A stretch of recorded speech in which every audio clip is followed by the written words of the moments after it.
Welcome back to Reality Asserts Itself on the Real News Network. I'm Paul Jay. We're continuing our series of discussions with Deepa Kumar, and she now joins us in the studio. Thanks for joining us. My pleasure. And just to remind everybody, Deepa teaches. She's an associate professor of media studies at Rutgers University. She's also serves as an officer in the Teachers Union. Her books include Outside the Box, Corporate Media, Globalization, and the UPS Strike. And her latest is Islamophobia and the Politics of Empire, and she's writing Constructing the Terrorist Threat, the Cultural Politics of the National Security State. So normally we start with the personal backstory, but this time we didn't, so now we will. Okay. All right, so you're born in India. What are the politics of your household? When you start to become aware of the world around you, what kind of conversations are you hearing? Well, my extended family was involved in the national liberation struggle against the British. And so if you go to the house that I grew up in, where my parents and grandma still live, the very first room you enter, there's this gigantic framed picture of the Constituent Assembly of India. And it's up there because my great-grandfather was part of the Constituent Assembly, helped to write the Indian Constitution. So I grew up from, as long as I remember, being conscious that British colonialism is bad and that we did the right thing in kicking them out and establishing an independent India. And my grandmother used to regale me on stories of how her brother was once being pursued by the British, and he walked for 100 kilometers to the farm that they were staying at, and she had to hide him in a grain silo, pour grains over him, and the British came and they couldn't find him. So I guess empire and colony has always been a part of my consciousness. Now, there are a lot of different political trends as part of the movement against British colonialism. Which one were your family? The Congress. So my grand uncle was the first chief minister, the equivalent of a governor of the state that I grew up in, and he was Which a Congress. Karnataka. And of course, at the time, the Congress party was a lot more idealistic. And you had Nehruvian socialism, and of course, that's not really what I would consider socialism, but it was certainly egalitarian. It was about looking out for the poor and all the rest of it. And so there are family portraits with Nehru and other people. Now, your current views on things are somewhat to the left of what Congress certainly is now, but Yes. probably even then. What are some of the formative moments for you? I think my key activism was around women's rights. To me, it was just always so contradictory to hear the patriarchal stories of what was expected of me is to grow up and marry a rich guy and produce a bunch of babies. And here I was growing up, and Indira Gandhi was prime minister, and my aunts some of them were incredibly strong women running their own schools and so on. And I just thought, this story doesn't make sense for me. And so I organized for women's rights, and I ran for women's secretary in my college days, arguing around feminist issues. Now, when you start to become more politically aware, this is sort of like mid-70s, early mid-70s? I would say 80s. 80s? Yes.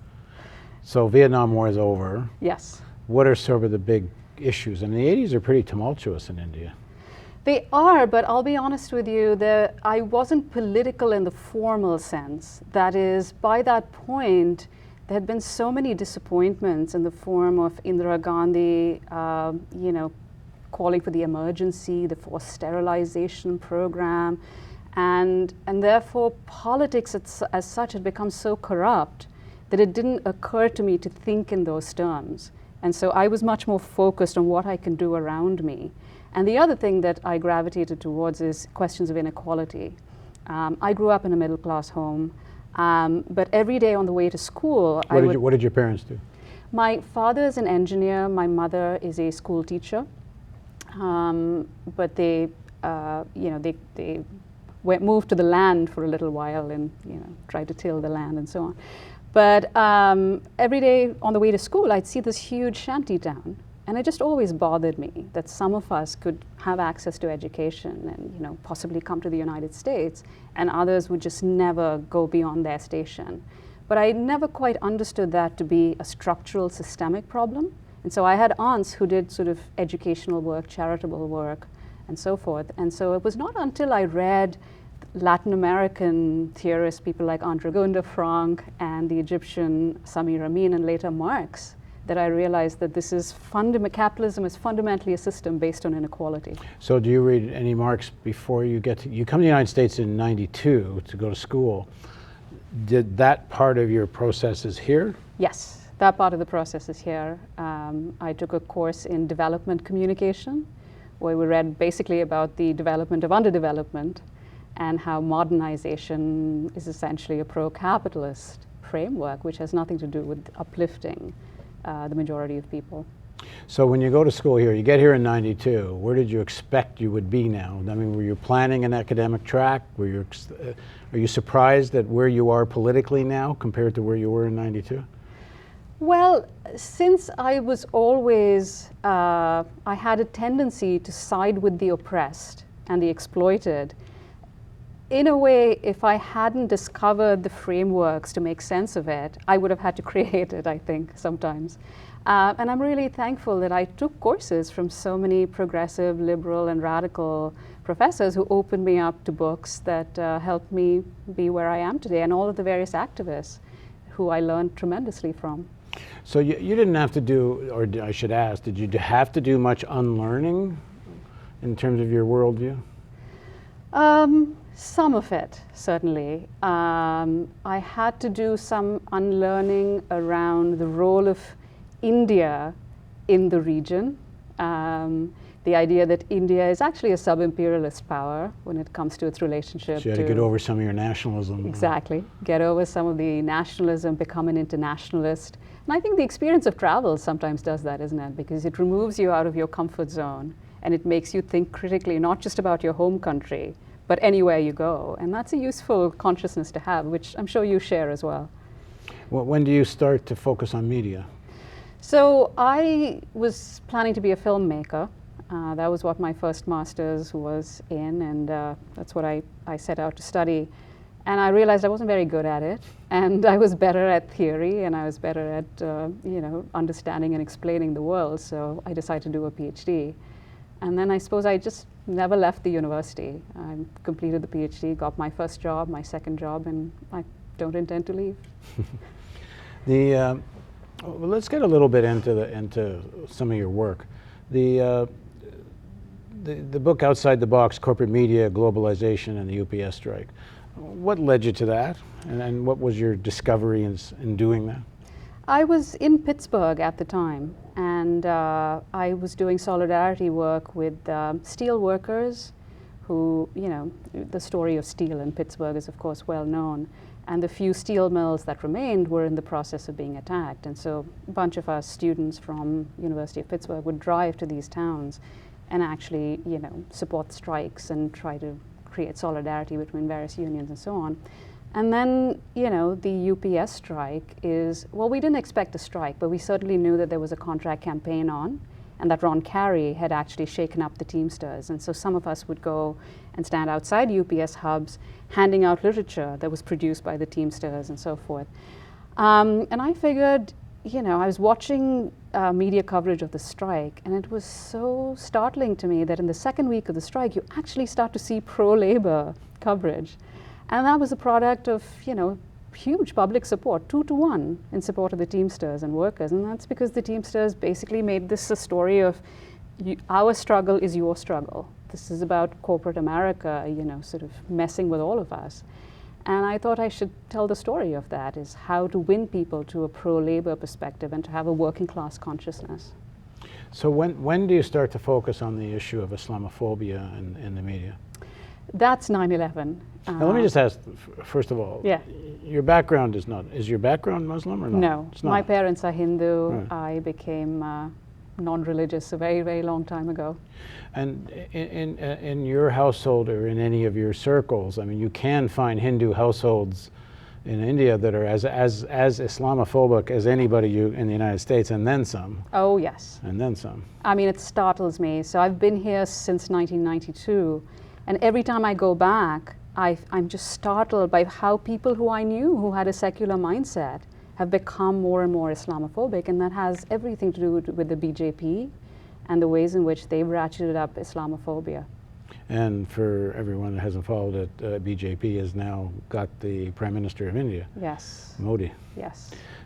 How do you, just while we're there, I mean, how do you explain this? How you could, I mean, I remember, I mean, I don't follow Indian politics that closely, but this idea of being against this kind of communal warfare and you know, fighting, it was kind of unimaginable that at this point in history you could elect a BJP Prime Minister. Right. Well, certainly with such numbers. Right. I mean, I don't know if you can look at this election in isolation from the advances that they've been making since the 90s, right? There has been a decidedly communalized atmosphere in India ever since 1992, which is when they took out that famous Rath Yatra to demolish this mosque supposedly built on top of a Ram temple and so on. And that's just one part of the story. The other part of the story is the crisis of secular nationalism in India. You know, the fact that the Congress party just failed to deliver on all of its promises, which creates the opening for people like the BJP, who are the political wing of the RSS. But you would have thought, in theory, it could have created an opening for the left. But the BJP is so associated with Islamophobia that you wouldn't think that would be the natural alternative.